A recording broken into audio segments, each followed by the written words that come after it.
La doctrina del poder constituyente no arranca, diríamos, de Adán y Eva, ni de asirios y caldeos, sino que como concepto jurídico institucional,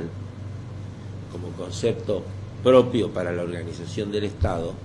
arranca en tiempos más recientes. Y los primeros doctrinarios fueron precisamente los que tuvieron que abocarse a la sanción de constituciones escritas, codificadas, estableciendo en un solo texto, así como en los códigos están las leyes ordinarias, las leyes comunes, estuvieran las leyes supremas de esa manera. Fue el abate Sieyès, persona muy ilustrada en los tiempos de la Revolución Francesa, cuando escribe El Tercer Estado y se pregunta respecto de los problemas fundamentales de la organización con que se va a reemplazar la monarquía absoluta que había regido hasta Luis XVI, enuncia las bases del poder constituyente. Y ese poder constituyente luego ha sido ejercido de distintas maneras, a veces por una asamblea, otras veces por una convención, otras veces por un parlamento con poderes extraordinarios, a veces por el pueblo en un referéndum ratificatorio de una constitución o en un plebiscito decidiendo entre la monarquía y la república, es decir, por distintas formas, y en los procesos revolucionarios, por lo general, los que detentan el poder a raíz de un hecho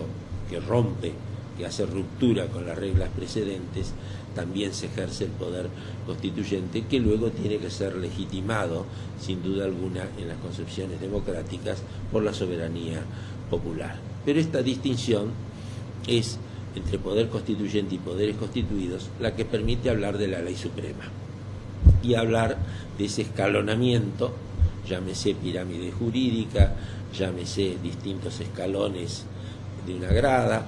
en virtud de los cuales no todas las normas están en un mismo rango, no todas las normas tienen la misma jerarquía, sino que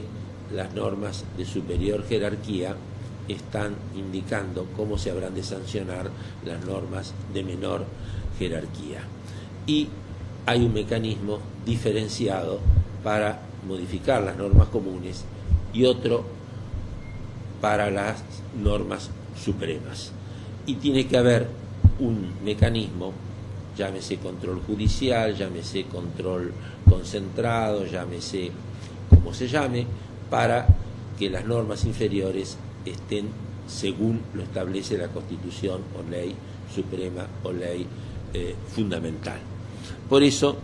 la rigidez constitucional, el otro día hablamos de la diferencia entre constituciones rígidas y flexibles, no es la petrificación constitucional, es simplemente rigidez porque para modificar las leyes supremas hay que convocar al poder constituyente y para eso hay que seguir un procedimiento distinto que el que se utiliza para sancionar las leyes ordinarias. Hay mayor rigidez cuando además del procedimiento es distinto porque se requieren mayorías especiales, hay que convocar a un órgano distinto, que por lo general se llama Convención General Constituyente o Congreso General Constituyente o Asamblea Constituyente. Y la rigidez es menor, es meramente procedimental, cuando lo que se requiere es una mayoría especial de 2/3 o de 3/4 de miembros del Parlamento para modificar esas normas. Y hay a veces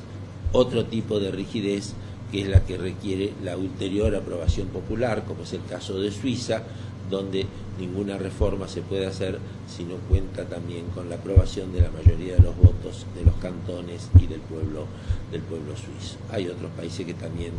tienen previsto ese sistema, que no es malo porque le permite, sí, inequívocamente, dar la última palabra al pueblo, diciendo sí o no, porque los constituyentes, por más que hayan sido elegidos específicamente para la determinada reforma que se quiera llevar a cabo, pueden tener errores, equivocaciones o no interpretar debidamente el sentir mayoritario de una comunidad, y es bueno que la comunidad pueda en definitiva expresarse políticamente a través de su gran herramienta que es el voto, votando por sí o por no, por mantener la vieja Constitución o sancionar otra nueva según los casos y circunstancias. Han existido casos, incluso en nuestro país, en la provincia de Buenos Aires, en 1990, una reforma de la Constitución provincial que había sido pactada por los partidos políticos, donde había habido bastantes consensos y que había sido llevada a cabo por la legislatura, es decir, por un poder constituido, fue sometida, siguiendo un mecanismo previsto en la Constitución de esa provincia, de la provincia de Buenos Aires, a una votación popular para que el pueblo dijera en definitiva sí o no, y contra todas las expectativas de que iba a ser aprobada, porque había habido muchos consensos trabajosamente elaborados, el pueblo votó por el no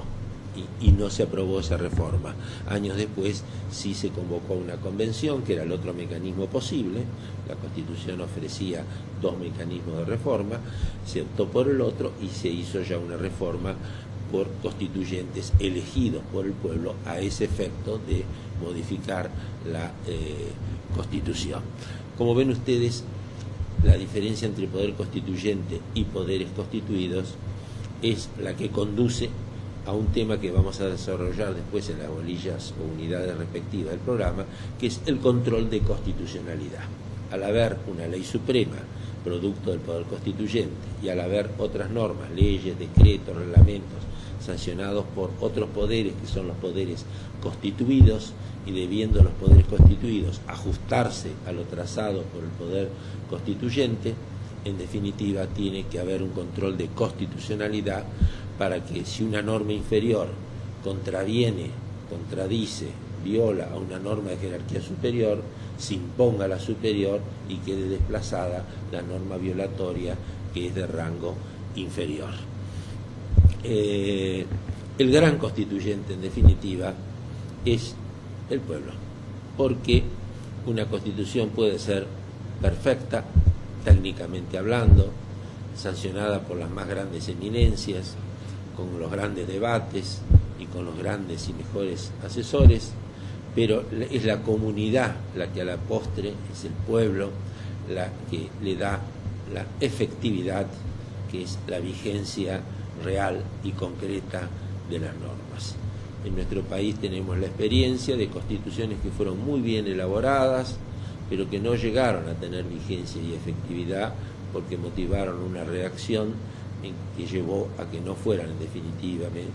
aceptadas por el pueblo.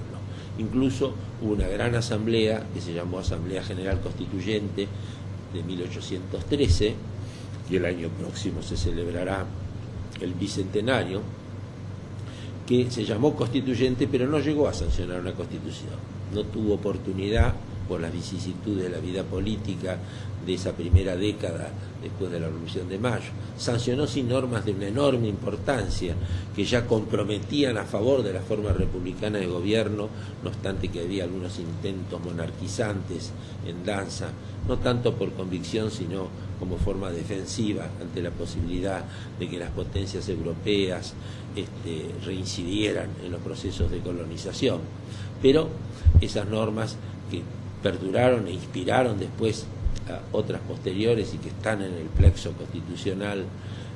de la Organización Nacional, tuvieron una enorme importancia. Eran casi normas constituyentes, pero no se sancionó una constitución. Y después hubo dos constituciones que sí se llamaron constituciones, eran constituciones con su parte orgánica y su parte dogmática, su parte orgánica los poderes, su parte dogmática las de derechos y garantías. Preferimos algunos autores llamar la parte preceptiva, porque eran grandes preceptos, o parte principista, y la parte orgánica es la parte vinculada con las potestades, con los poderes, pero que no llegaron a tener vigencia, la de 1819